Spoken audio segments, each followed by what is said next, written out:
The stars looked peaceful from the bridge of the new dawn. Captain Jake Morrison stood looking out at the endless black space filled with tiny lights. His daughter Lucy was somewhere behind him in the ship's school section, learning about the new world they would call home. 43 people lived on this transport ship, all moving to start fresh lives on a planet called Haven's Rest. Jake had been a soldier once.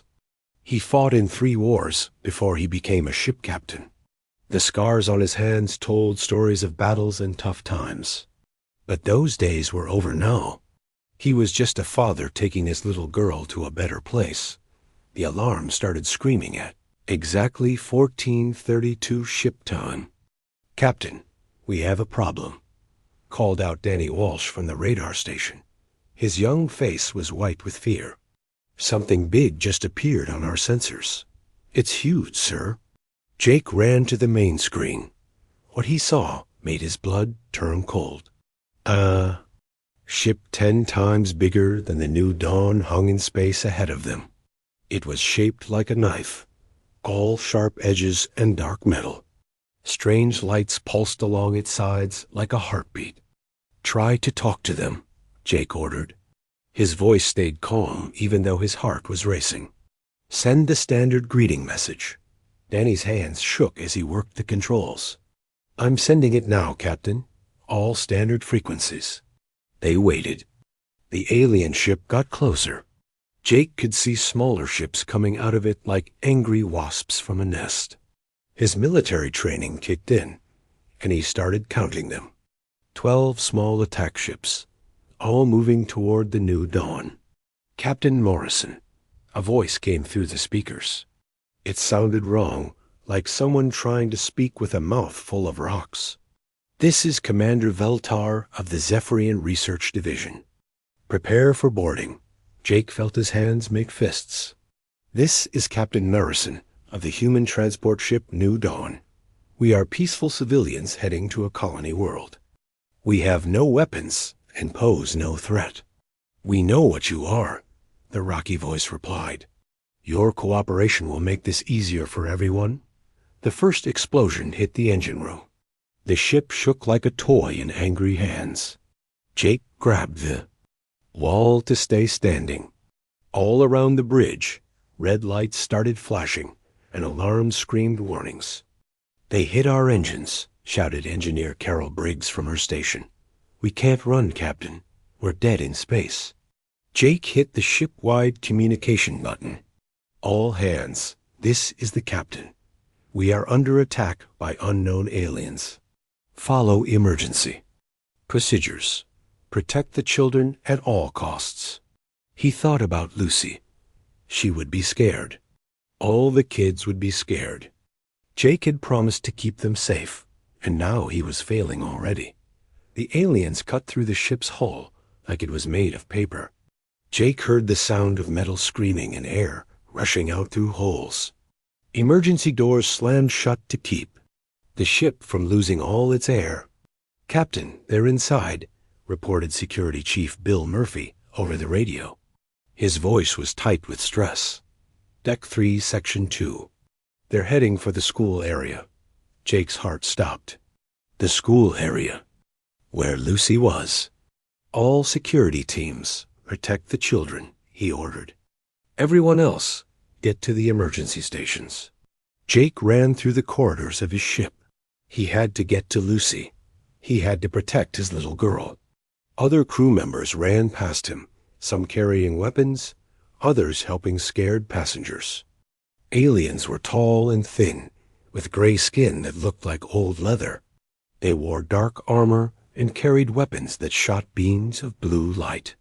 When the beams hit a person, they fell down and didn't get up. Jake saw 3 of his crew members lying still on the floor. He found the first alien in corridor B-7. It was looking at a wall map, probably trying to find the quickest way to the school section. Jake didn't hesitate. His military training took over. He tackled the alien from behind, and they both crashed to the floor. The alien was stronger than it looked. It threw Jake off and reached for its weapon. But Jake was faster. He grabbed a metal pipe from the damaged wall and hit the alien in the head. It made a strange hissing sound and stopped moving. Jake picked up the alien weapon. It was warm and heavy in his hands. The grip was too big for human fingers, but he could still use it. He kept running toward the school section. More explosions shook the ship. He could hear fighting in other parts of the new dawn. His people were brave, but they were not soldiers. They were teachers and farmers and engineers who just wanted to start new lives. When Jake reached the school section, his worst fears came true. The aliens had already been there. The doors were torn open. Desks and chairs were scattered everywhere. And the children were gone. All of them. Gone. Jake fell to his knees in the empty classroom. Lucy's backpack lay on the floor. Her books spilled out around it. A drawing she had made of their new home was torn in half. Captain Narration. The rocky, alien voice came from behind him. Jake turned to see Commander Veltar standing in the doorway. The alien was taller than the others, with gold markings on its armor. "Where are they?" Jake asked. His voice was quiet, but it carried a promise of violence. "The young specimens are safe," Veltar said. "They will be well cared for. We need them for important research that will benefit all species in the galaxy." "Specimens?" Jake stood up slowly. The alien weapon felt good in his hands. "You call my daughter a specimen?" "Your emotional response is expected," Veltar said. "All parent species react this way when offspring are removed. The feeling will pass. We will modify your memories to ease the trauma." Jake fired the alien weapon. The blue beam hit Veltar in the chest, but the alien's armor protected him. Veltar made a sound like laughing. "Your aggression confirms our research. Humans are predictable pack hunters. You fight hard but briefly. Soon you will accept what has happened and move on with your lives." More aliens came into the room, too many to fight. They shot Jake with their weapons, and darkness closed around him. As Jake fell unconscious, he heard Veltar speaking to his soldiers. "Process the adult specimens for memory modification. Standard procedure. They will forget the young ones ever existed." But what Veltar didn't know was that human memory was different. What he didn't understand was that Jake Morrison had been a soldier, and soldiers never forget their missions. The mission now was simple: bring Lucy home. When Jake woke up later on the bridge of his damaged ship, surrounded by his confused and frightened crew, he remembered fragments. Pieces of something terrible. Empty spaces where memories should be. But he remembered enough. The aliens had made a mistake. They thought humans were just another animal species that would accept loss and move on. They were wrong. Jake Morrison began to plan. Jake Morrison sat in his captain's chair, staring at the empty coffee cup in his hands. Something was wrong, very wrong. But he couldn't remember what. 3 days had passed since the attack on the New Dawn. The ship was badly damaged, but still flying. His crew moved around like sleepwalkers, all of them feeling the same strange emptiness. They knew something had happened, but the memories felt like trying to hold water in their hands. "Captain," Danny Walsh said from his station, "I've been looking at the passenger list. The numbers don't match." Jake looked up. "What do you mean?" "When we left Earth Station, we had 55 people on board.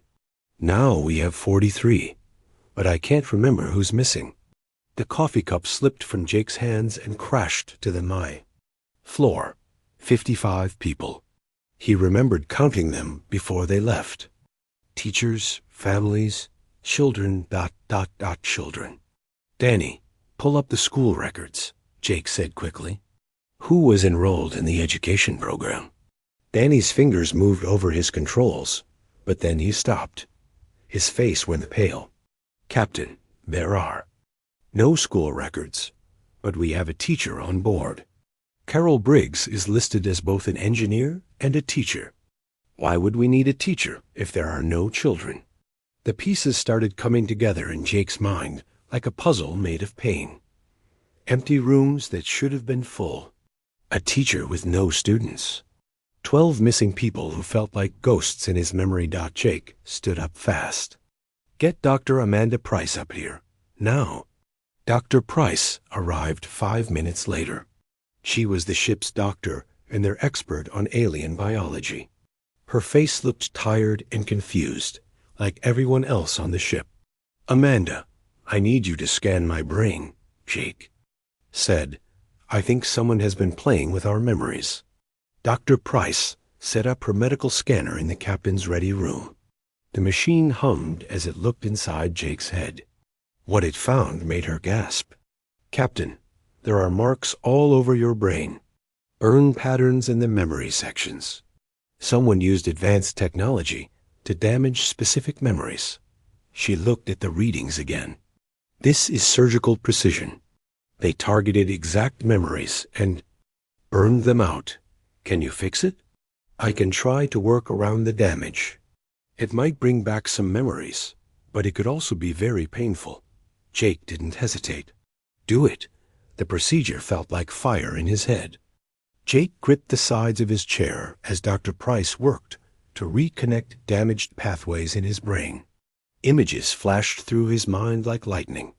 A little girl with brown hair and bright eyes. Lucy. His daughter got other children. 12 of them.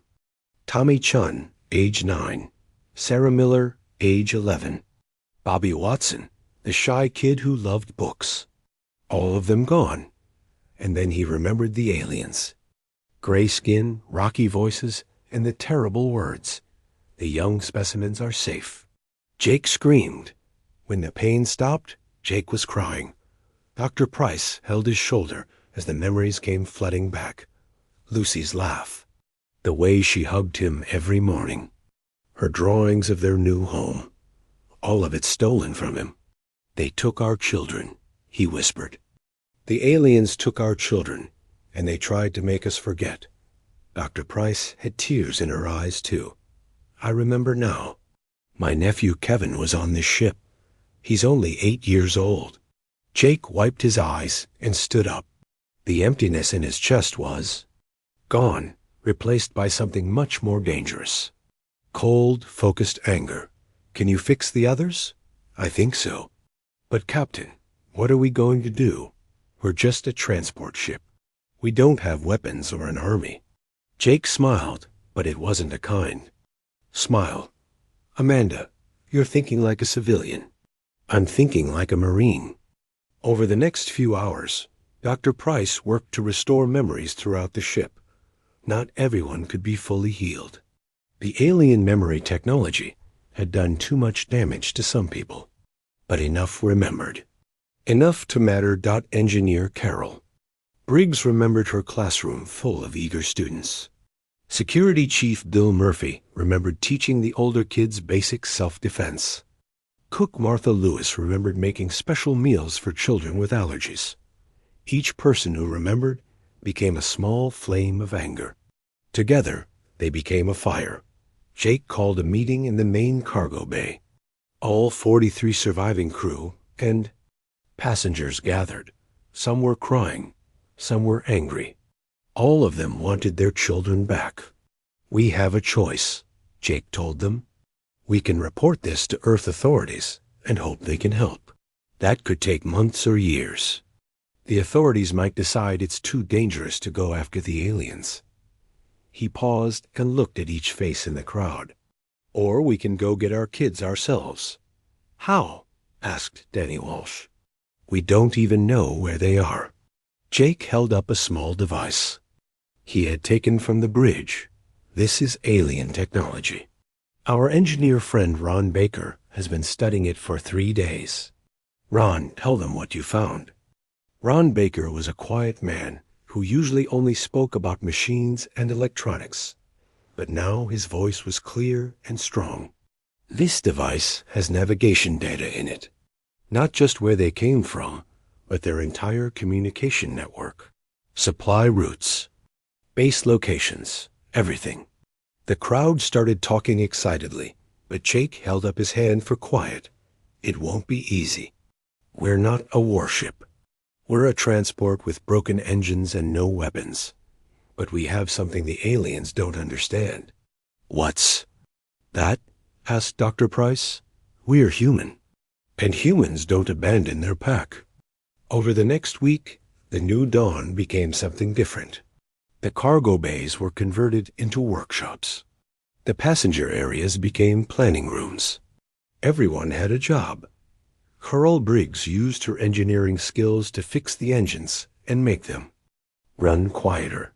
Bill Murphy trained people in basic combat tactics. Dr. Price studied the alien weapon Jake had captured, figuring out how it worked. Ron Baker became their most important person. He cracked the alien communication codes and started listening to their radio traffic. What he learned changed everything. Captain, they think we forgot, Ron reported during one of their daily meetings. The aliens are talking about the successful memory modification of the human specimens. They think we're just going to go to our colony and live normal lives. Jake smiled his cold smile. Good, let them think that. But the most important discovery came from Martha Lewis, the ship's cook.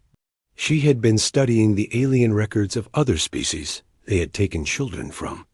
Captain, look at this, she said, showing him a datapad. The aliens have done this to 17 other species. Always the same pattern. Take the children, modify the adult memories, wait for the adults to give up and accept the loss. How long does it usually take? 2 weeks to 2 months. Then the adult aliens move on and forget about the whole thing. Jake studied the data. 17 species had lost their children to these aliens. 17 species had given up and accepted it, but the aliens had never met humans before. Ron, can you trace where they took our children? I think so, Captain. There's a research station about 3 weeks' travel from here. All their communications point to it. Jake looked around the room at his crew. They were teachers and farmers and cooks, but the aliens had made them into something else. They had made them into hunters. Then that's where we're going, Jake said. But we're not going in shooting. We're going to be smart about this. We're going to show these aliens the difference between humans and every other species they've met. What difference is that?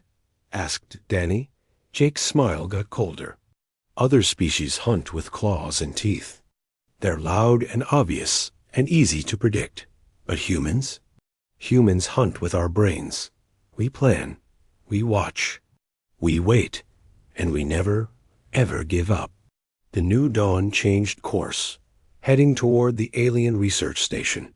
But they didn't go straight there. Instead, they began a careful journey through space, learning everything they could about their enemies. The aliens thought the humans had forgotten and moved on. They had no idea that 43 angry humans were coming for their children. They had no idea how differently humans hunt. The Zephyrian Empire controlled space like they owned it. Their gray warships moved between star systems, keeping order and collecting specimens for their research programs. For 300 years, no one had challenged them successfully. Admiral Cresvin commanded the Fifth Fleet from his flagship, the Eternal Victory. He was old even by Zephyrian standards, with scars from a dozen campaigns covering his gray skin. He had seen many species try to fight the Empire, and they all followed the same pattern. First came the angry attacks. Ships charging straight at Zephyrian forces with guns blazing. Easy to predict, easy to stop. Then came the desperate attempts at rescue. Poorly planned missions that failed before they started. Finally came acceptance. The defeated species would mourn their losses and move on with their lives. Humans, Cresvin was sure, would follow the same pattern. He was wrong. The first sign of trouble came from Captain Nextile of the patrol ship Vigilant. Watch! His ship was investigating a distress signal near the edge of the Kepler system when it simply vanished. No fight. No explosion. No final message. One moment the ship was there. The next it was gone. Probably a system malfunction, Cresvin told his staff officers. These things happen in deep space. But then it happened again. The supply ship's steady provider disappeared while making a routine delivery run. Then the scout ship Quick Eye vanished near a mining asteroid. 3 ships in 2 weeks. That was not normal. Cresvin ordered increased patrols and better communication schedules. Ships had to report in every 6 hours instead of every 12. Surely that would prevent more losses. It didn't help. Captain Velmer of the destroyer Swift. Justice was investigating another distress signal when he found a human ship drifting in space. The vessel looked damaged, with scorch marks on its hull and flickering lights. "This is Captain Susan Ward of the human exploration ship Whisper," came the transmission. "We've had an engine failure and need assistance. We have injured crew members." Velmer was suspicious, but helping disabled ships was standard procedure. The humans were supposed to be harmless anyway. His ship moved in to offer aid. The last thing Velmer's communications officer transmitted was, "The human ship is powering weapons. They're not damaged at all. It's a trap." Then nothing. Admiral Cresvin stared at the report on his desk. 5 ships lost in 3 weeks. All of them had responded to human vessels requesting help. The pattern was clear now. The humans were hunting. "Sir," his intelligence officer reported, "we're receiving similar reports from across the Empire. Human ships are appearing at random locations, always seeming to need help. Our captains respond, and then our ships disappear." Cresvin felt something he hadn't experienced in decades: uncertainty. "How many ships have we lost?" 17 confirmed, sir. Maybe more. Some patrol routes have gone silent, but we're not sure if it's equipment failure or enemy action.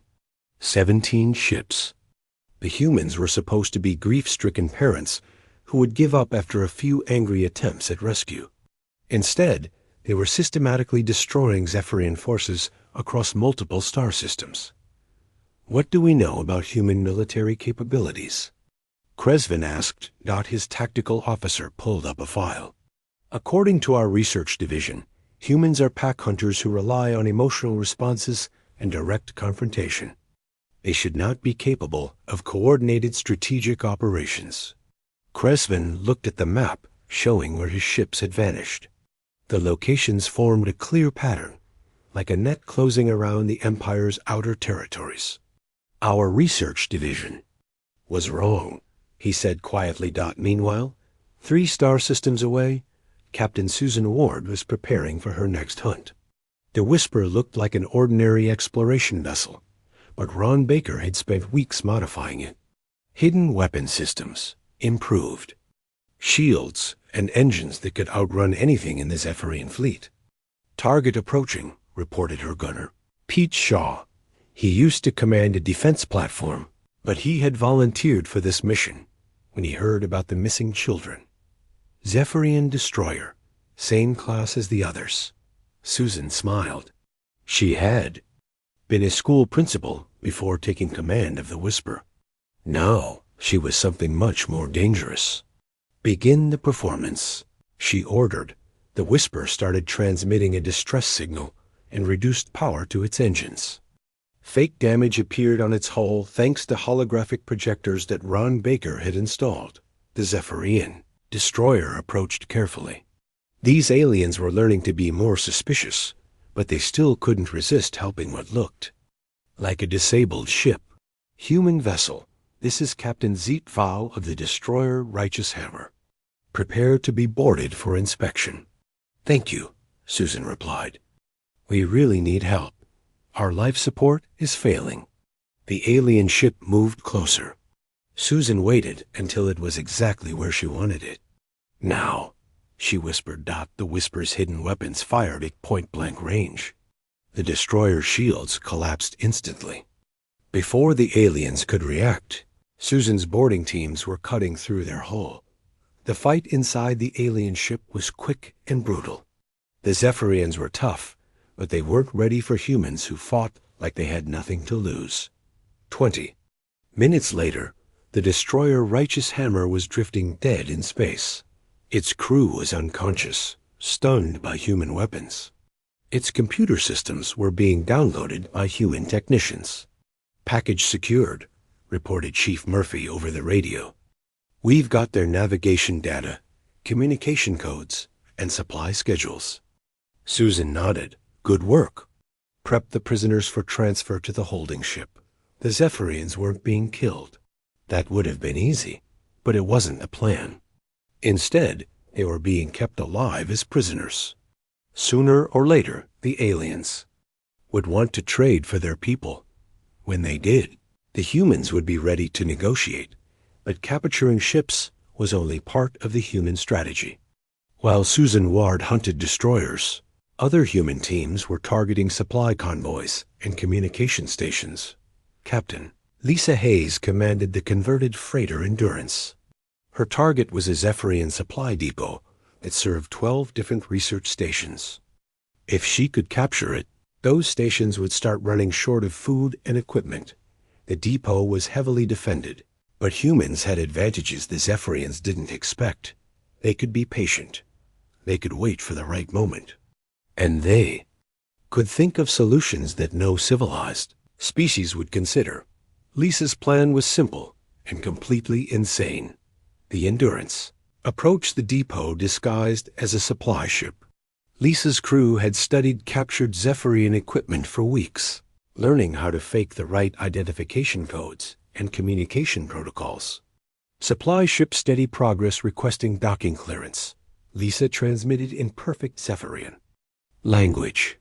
Her communications officer, Carol Briggs, had learned to speak like the aliens by studying prisoners they had captured. "Clearance granted. Bay 7, came the reply from the depot.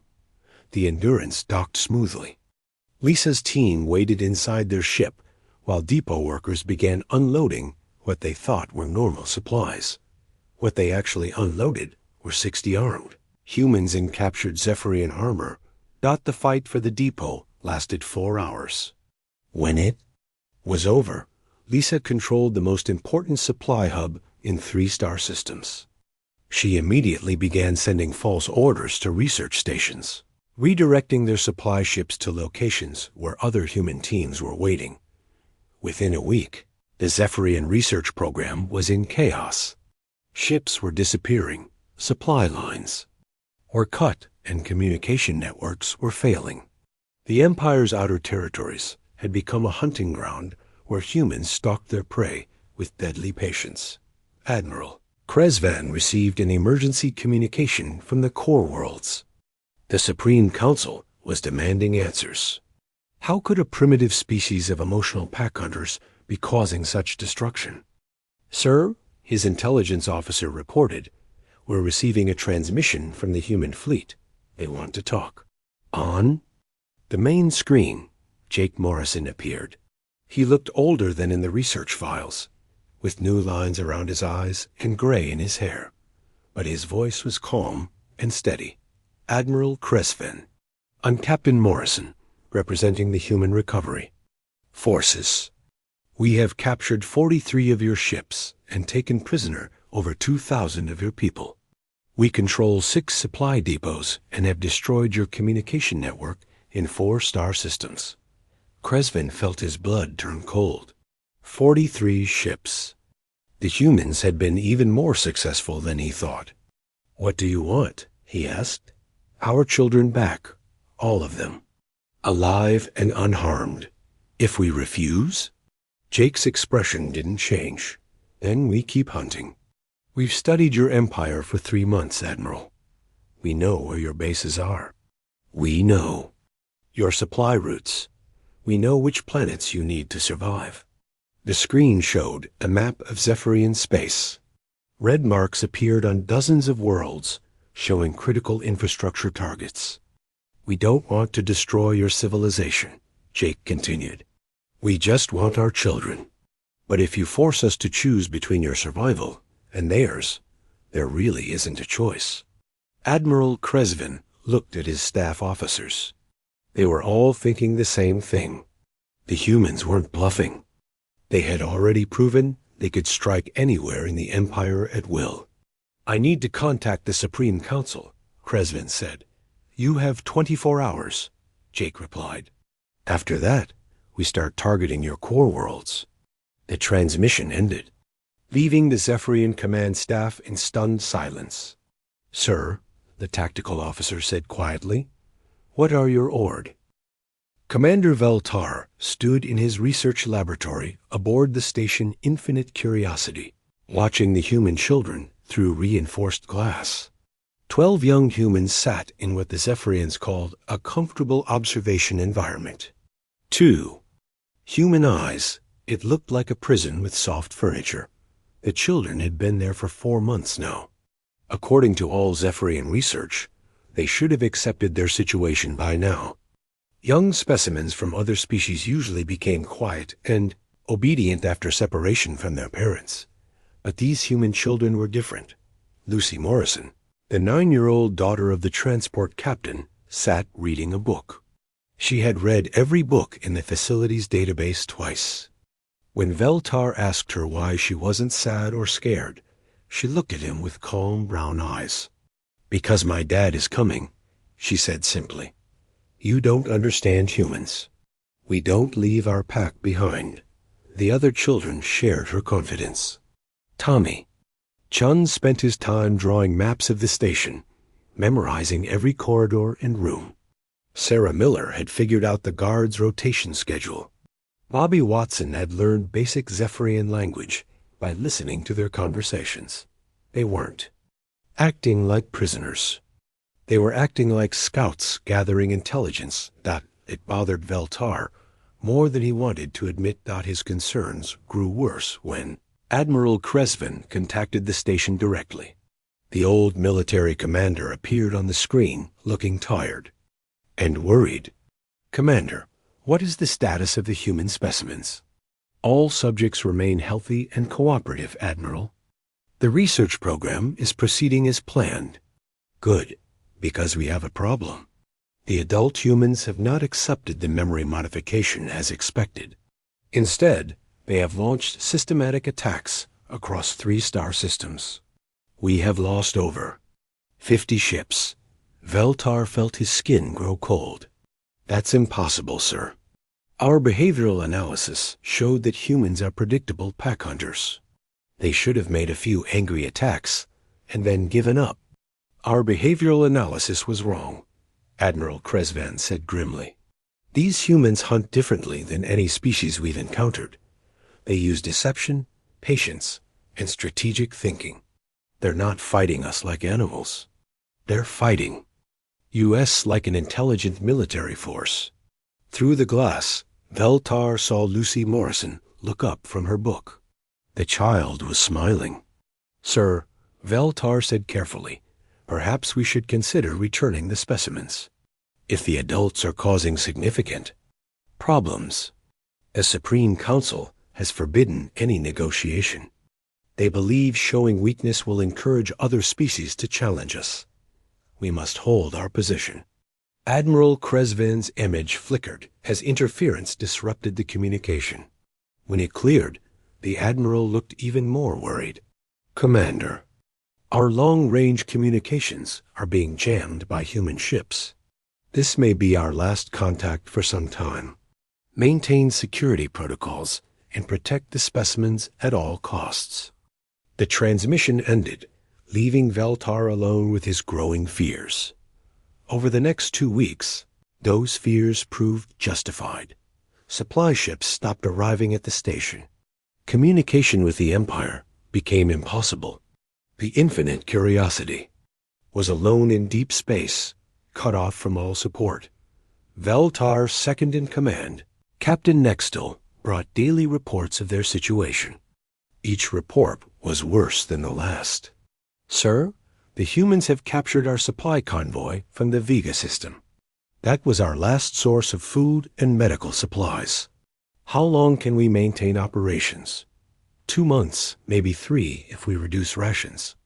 Veltar looked at the tactical display showing their position.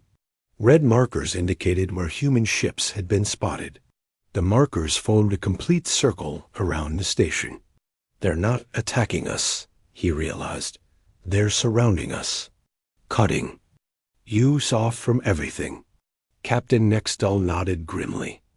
It's like they want us to sit here and think about our situation. That evening, Veltar received a transmission on an open frequency. A human face appeared on his screen, older than the research files indicated, but with the same determined eyes. Commander. Veltar. I'm Captain Jake Morrison. I believe you have something that belongs to me. Veltar straightened in his chair. Captain Morrison. Our research indicates you should have forgotten about the specimens by now. The memory modification procedure was performed correctly. Jake smiled, but there was no warmth in it. Your procedure didn't work as well as you thought. We remember our children, Commander, and we've come to take them home. That is not possible. The Supreme Council has decreed that the research program must continue. The Supreme Council is having problems of their own right now, Jake said. We've been very busy these past few months. Your empire is learning what happens when someone threatens human children. The screen split, showing images from across Zephyrian space. Burning space stations, captured supply depots, disabled warships, drifting helplessly in space. This is what we've accomplished so far, Jake continued. 67 of your ships captured or destroyed. 14 supply bases under our control. Your outer territories completely cut off from the core worlds. Veltar stared at the images. The systematic destruction was incredible. This level of coordination is impossible for your species. Our research shows humans are emotional, not strategic. Your research was wrong, Jake said simply. You studied us like we were just another animal. But when you threaten our young, we become something else entirely. Behind Jake, other humans appeared on the screen. Veltar recognized the psychological profiles from the transport ship. A teacher named Carol Briggs, a cook named Martha Lewis, a young technician named Danny Walsh, ordinary civilians who had become something extraordinary. We don't want to destroy your people, Jake said. We just want our children back. But every day you keep them is another day we spend dismantling your empire piece by piece. I cannot make that decision, Veltar said. Only the Supreme Council has authority to release the specimens. Then contact them. Communications have been severed. Your people have jammed all our frequencies, Jake nodded. We'll restore communications. For exactly 1 hour. Use that time wisely, Commander. Because after that hour, we start taking your station apart one piece at a time. The transmission ended. Veltar immediately tried to contact the core worlds. It took 40 minutes to reach. Admiral Kresvin. The Admiral looked terrible. His gray skin was pale, and his uniform was stained with what looked like smoke damage. Commander, thank the ancestors you're still alive. The situation here is desperate. The humans have attacked the core worlds directly. They somehow got past all our defenses and hit 3 major military bases. How is that possible? They used our own ships, vessels they captured in the outer territories, crewed by Zephyrian prisoners they forced to cooperate. Our defense systems didn't recognize them as hostile until it was too late. Veltar felt his world collapsing around him. Sir, what are your orders regarding the specimens? Admiral Kresvan was quiet for a long moment. The Supreme Council is meeting in emergency session. Some members want to negotiate. Others want to fight to the end. And you, sir? I've been a soldier for 60 years, Commander. I've fought 12 different species, and I thought I understood warfare. But these humans, double quotes, he shook his head. They don't fight like any species I've ever encountered. They think 10 steps ahead. They turn our own strengths against us. They're not just warriors, they're strategic geniuses. The communication started breaking up as jamming resumed. Admiral Cresvan's final words came through clearly. Protect the specimens at all costs. If we lose them, we lose any chance of negotiating an end to this war. But Veltar was beginning to understand that the war was already over. The humans had won before the first shot was fired. They had studied their enemy, planned their strategy, and executed it with precision that no Zephyrian commander could. Matched out the next morning, proximity alarms screamed throughout the station. The main screen showed 12 human ships surrounding the Infinite Curiosity. They had appeared as if from nowhere, like predators finally revealing themselves after a long hunt. Veltar's communications officer looked up with wide eyes. "Sir, we're receiving a transmission from the lead ship." Jake Morrison appeared on the screen again. This time, he wasn't alone. Standing beside him were dozens of other humans, all looking calm and determined. "Commander Veltar, this is your final chance. Return our children now, or we will come and take them." Veltar looked around his command center. His crew stared at him, waiting for orders. But what orders could he give? The humans had spent 4 months proving they could defeat any Zephyrian force they encountered. "Captain Morrison, I need guarantees for the safety of my crew." "Your crew will not be harmed if they cooperate. We're not here for revenge, Commander. We're here for our children." Veltar made his decision. He had been a researcher, not a warrior. His job was to study life, not destroy it. "Very well. The specimens will be prepared for transfer, Commander." Captain Nextal stepped forward. "The Supreme Council ordered us to protect the specimens at all costs." Veltar looked at his second-in-command. "The Supreme Council isn't here, Captain. We are, and I will not sacrifice my crew for specimens that should never have been taken in the first place." The docking procedures took 2 hours. Veltar personally escorted the human children to the transfer bay. They seemed excited, but not surprised. Lucy Morrison ran to hug her father, as if she had always known he would go. 6 months later, Jake Morrison stood on the bridge of the New Dawn, watching his daughter Lucy work on her homework at a small desk nearby. The transport ship had been repaired and upgraded with some of the alien technology they had captured. They were finally on their way to Haven's Rest, the colony world they should have reached months ago. Lucy looked up from her math problems. "Dad, are we safe now?" Jake smiled and ruffled her hair. "Yes, sweetheart, we're safe." And they were. News had spread across the galaxy about what happened when someone threatened human children. The Zephyrian Empire had issued formal apologies and signed treaties promising never to interfere with human families again. Other alien species had taken note. Dr. Amanda Price entered the bridge carrying a datapad. "Captain, we're receiving a transmission from Earth Command. They want a full report on our tactics and methods." Jake nodded. "Send them everything. Other human colonies need to know how to protect themselves." The story of the New Dawn had become legend in human space. A single transport ship had sparked a campaign that brought down the most powerful empire in 3-star systems. Not through violence or destruction, but through the simple determination to bring their children home. Commander Veltar, now working as a diplomatic liaison between the Zephyrian Empire and human colonies, had written the official report that changed first contact protocols throughout the galaxy. The document was simple but clear.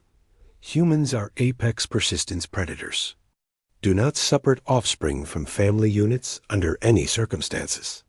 Jake looked out at the stars ahead. Somewhere out there, other alien species were learning the same lesson the Zephyrians had learned. Humans might seem primitive or emotional, but when their young were threatened, they became something else entirely. They became hunters unlike anything the galaxy had ever seen. patient, intelligent, and absolutely unstoppable when protecting their pack. The hunt was over. The children were safe, and the galaxy would never underestimate humanity again.